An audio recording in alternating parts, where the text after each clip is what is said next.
All new on the 10 o'clock news. Thanksgiving just 3 days away, and for this upstate family, there will be an empty chair. Their lives forever changed.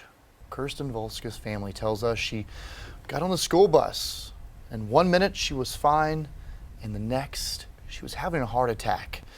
On Friday, the Anderson County coroner says she's died at the hospital.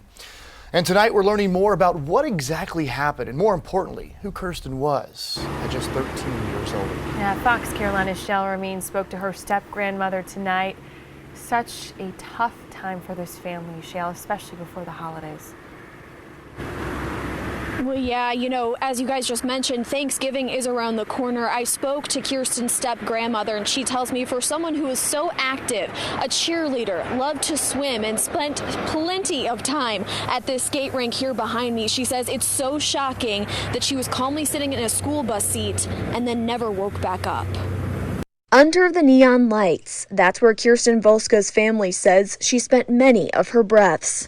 And she would shine through. The people who knew her best, like her step-grandmother, says Kirstin sometimes shined brighter than the lights she grew up under. There was no hint or clue that she had a genetic birth defect that would cause her to die of a massive heart attack at the age of 13. But her light quickly dimmed last Monday when this Wren Middle School student hopped on the school bus and moments later had a heart attack that led to a seizure. She was part of the cheer team and she was skating, and so epilepsy type seizure, that didn't make any sense because she's in the skating ring 3 nights a week, so how could that be? Doctors say it's possible because of a rare birth defect called long QT syndrome.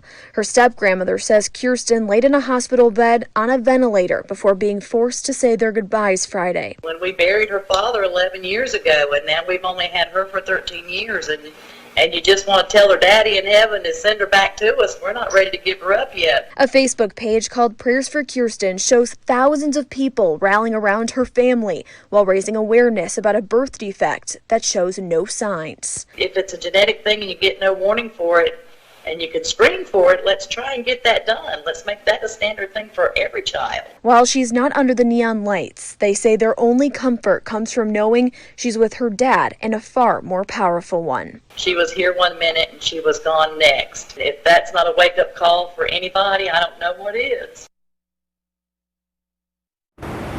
And Miss Sidney goes on to say that she is incredibly grateful that the two had exchanged text messages over Facebook just a day before that this had happened, saying, "I love you." She's also grateful to the Anderson County School District, who made counselors available to all of her friends and those students.